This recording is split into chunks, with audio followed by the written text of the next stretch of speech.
Canada has had something in its Constitution and Charter of Rights and Freedoms since the beginning of the existence of those documents called the Notwithstanding Clause, or Section 33. And it is used by the provinces when they feel that a law enacted by the federal government does not align with like cultural or like specific legal things in its specific territory. For example, Alberta used it when federal recognition of same-sex marriage was put into place for the full 5 years, because that's the deal. You're allowed to use the notwithstanding clause for 5 years, and then you must, if you think that it still needs to be put in place, you have to go through a renewal process. And by the time that 5 years was up, the premier who was in charge of Alberta, Ralph Klein, had been basically scandaled and shunned and laughed out of office, even by Albertans, which is saying something, but that's for a different video. If you're interested, go look up Ralph Klein. He was a character, let me tell you.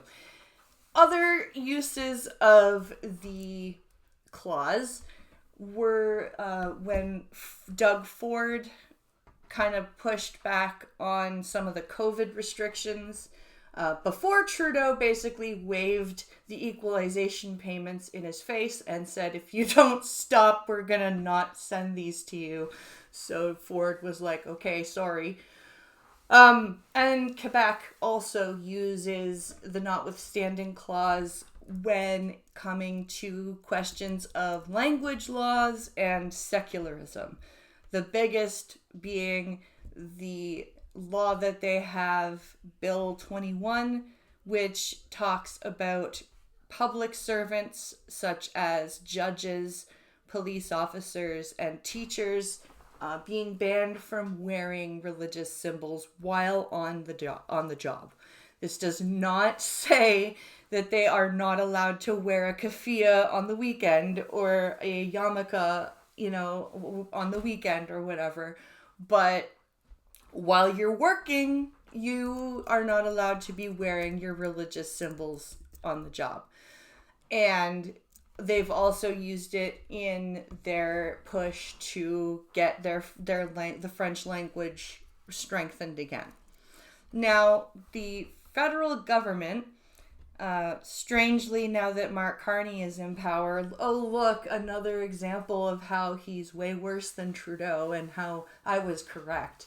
I hate feeling vindicated in this situation because it is not a situation in which vindication feels good, because if you're right in this situation, that means the country is further down the road of fucked than it should be. Because we had the opportunity to reverse this all last April, and a bunch of liberals fell for Carney's bullshit, and now look where we are. And now where we are is the federal government is thinking of putting guardrails up or limiting or even removing the notwithstanding clause from the Constitution. Now, if they want to remove it altogether, that is going to require an amendment, which is not going to be easy. So I have a feeling that they're probably going to try to push to enact some guardrails or some limits on how many times a province can use it.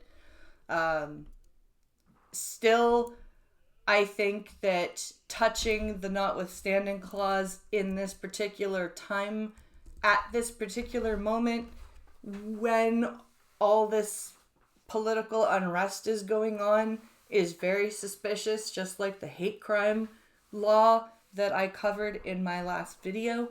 But again, these are all things that we have to keep an eye on, we have to keep talking about and shedding light on, because for the moment, we're stuck with this government. And the more we talk about how bad this is, and the more we calmly explain what these things mean, how they're used, and why they're important, instead of just going, oh, you're just a dumb liberal. No, you have to actually calmly explain to people what these things are, why they're here, and why it's bad that the government wants to take them away after decades of them being here. I think we'll get more people on our side that way than oh, you're just a dumb lefty idiot. There are dumb lefty idiots that aren't going to get it, and they're a lost cause. But there are a lot more people who are looking at this and who don't understand it, and once they do, go, oh shit, this is bad, what can I do? Right? So the more we calmly shed light on this stuff and talk about it like this and explain things, the more we'll probably convince the centrists and the people on the left that are looking at their fellow lefties going, are you guys okay?